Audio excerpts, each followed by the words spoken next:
Assalamualaikum warahmatullahi wabarakatuh. Bapak dan Ibu berjumpa kembali ya. Masih seputar program guru penggerak. Kali ini saya akan menjelaskan kembali terkait dengan kegiatan pendampingan individu yang kedua ya. Temanya adalah perubahan paradigma pemimpin pembelajaran.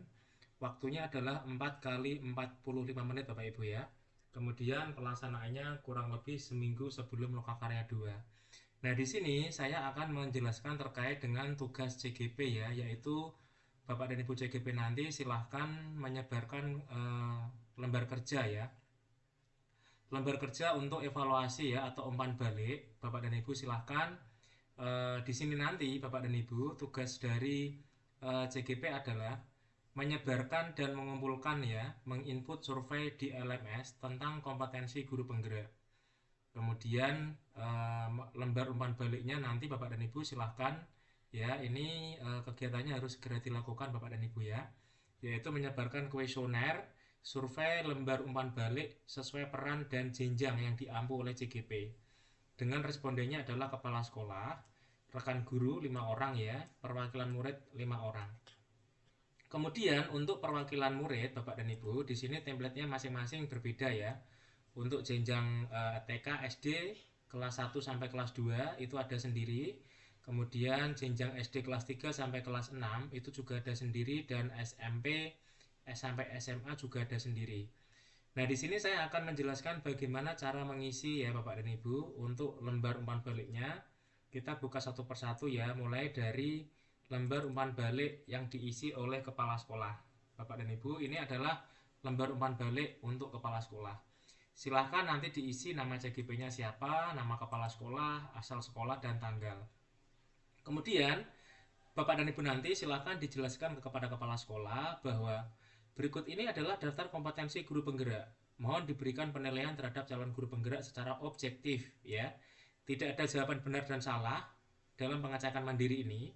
Pengecekan ini bertujuan untuk memberikan gambaran tentang kemajuan pencapaian CGP dalam mengikuti pendidikan guru penggerak, dan tidak ditunjukkan untuk penilaian kinerja CGP dan kepala sekolah ataupun menentukan kelulusan CGP. Jadi sekali lagi Bapak dan Ibu, ini tidak ada berkaitan dengan kelulusan CGP ya, baik itu penilaian kinerja CGP maupun kepala sekolah.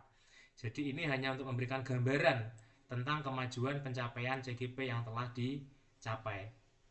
Kemudian, mohon jawab sesuai dengan kondisi yang sebenarnya dengan cara memberikan tanda silang pada kolom angka yang paling menggambarkan diri Anda. Jadi Bapak dan Ibu nanti ini silahkan, ini adalah lembar umpan balik dari kepala sekolah. Kemudian ini adalah rubriknya, jadi nilainya 1, belum dilakukan apabila praktek yang diharapkan belum dilakukan dalam 3 bulan terakhir. Jadi kepala sekolah mengamati apabila CGP itu belum menerapkan praktek yang diharapkan dalam 3 bulan terakhir, berarti nilainya 1. Nilai 2 mulai dilakukan, praktek yang diharapkan sudah mulai dilakukan setidaknya 1-2 kali dalam 3 bulan terakhir. Sering dilakukan nilainya 3, praktek yang diharapkan sudah sering dilakukan dan sudah memiliki jadwal yang rutin, hanya belum konsisten dalam pelaksanaannya. Jadi ini Bapak dan Ibu, nilai 3 ya, sering dilakukan. Konsisten dilakukan, nilai tertinggi 4 ya, apabila praktek yang diharapkan sudah konsisten dan dilakukan sesuai jadwal yang dimiliki. Jadi di sini nilai 4, kata kuncinya adalah konsisten dan sesuai harapan. Nah, ini adalah indikator nanti untuk menilai Bapak dan Ibu ya. Kemudian ini adalah pertanyaannya, kategorinya adalah pengembangan diri dan orang lain. Menunjukkan praktek pengembangan diri berdasarkan kesadaran dan kemauan diri, Bapak Ibu ya. Misalnya ya, saya sebagai kepala sekolah ya, ini nomor 1, CGP bertanya kepada murid hal apa yang sudah baik dari praktek mengajar.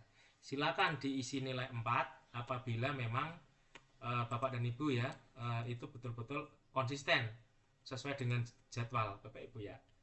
Kemudian CGP bertanya kepada murid hal apa yang belum dimengerti dari praktek mengajar CGP. Nah, silakan diisi sesuai dengan kenyataan ya.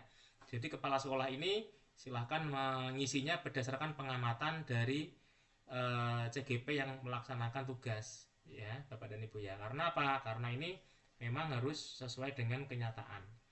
Silakan lembar umpan balik ini bisa dicetak kemudian diisi manual ya menggunakan pulpen itu Bapak Ibu ya, alat tulis.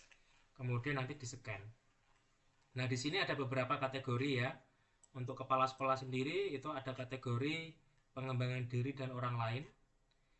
Kemudian kategori berikutnya adalah berpartisipasi aktif dalam jenjang organisasi yang relevan dengan kepemimpinan sekolah untuk mengembangkan karir. Kemudian ada juga menunjukkan kematangan spiritual, moral, dan emosi untuk berperilaku sesuai dengan kode etik. Di sini juga ada kategori kepemimpinan pembelajaran, kemudian ada juga nanti pemimpin manajemen sekolah. Silahkan Bapak dan Ibu ya, ini juga ada kepemimpinan pengembangan sekolah. Kemudian di sini ada umpan balik secara umum terkait penguasaan kompetensi guru penggerak. Silakan dituliskan Bapak dan Ibu ya. Kemudian tambahkan informasi berikut untuk membantu CGP menentukan langkah selanjutnya. Contoh misalnya perilaku yang perlu CGP terus lanjutkan. Contohnya apa? Misalnya berbagi praktek baik. Perilaku yang perlu dihentikan misalnya kegiatan yang tidak sesuai jadwal ya, atau mungkin tindakan yang terlambat dari jadwal ditentukan. Kemudian perilaku yang perlu CGP mulai lakukan apa? Contoh misalnya melakukan kegiatan sesuai dengan tepat waktu ya, atau sesuai dengan jadwal.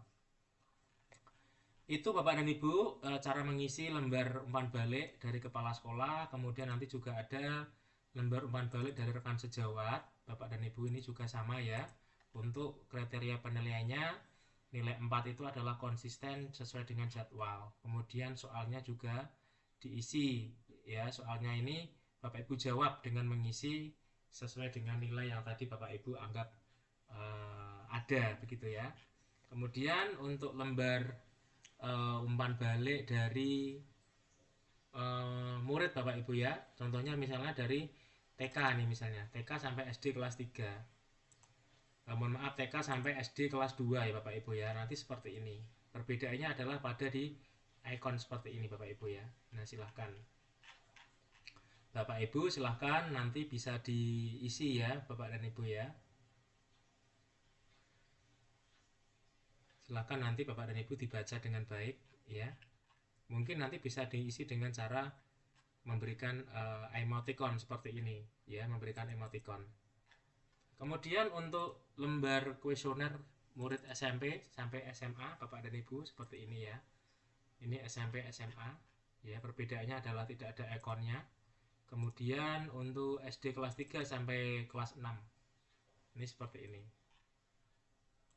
Kemudian jangan lupa juga ada lembar untuk asesmen mandiri Bapak Ibu ya. Ini silahkan juga diisi ya, ini diisi. Nah sesuai dengan apa yang Bapak Ibu memang rasakan ya. Ini refleksi diri Bapak Ibu ya, silahkan dijawab dengan jujur. Kemudian kalau sudah Bapak dan Ibu, maka nanti Bapak dan Ibu silahkan membuat refleksi tertulis ya terkait umpan balik tadi ya. Refleksi ini diunggah di LMS pada bagian pendampingan individu yang ketiga. Itu Bapak dan Ibu ya, semoga bermanfaat untuk pendampingan individu yang kedua. Jangan lupa CGP menyiapkan 3 hal tadi adalah umpan balik untuk diri sendiri, umpan balik dari kepala sekolah, guru dan siswa. Jadi ada 4 Bapak Ibu ya, ada 4 kategori lembar kuesioner ya, atau lembar umpan balik. Bapak Ibu, demikian informasi dari saya, semoga mendapatkan pencerahan ya, wawasan terkait dengan persiapan pendampingan individu yang kedua. Terima kasih. Wassalamualaikum warahmatullahi wabarakatuh.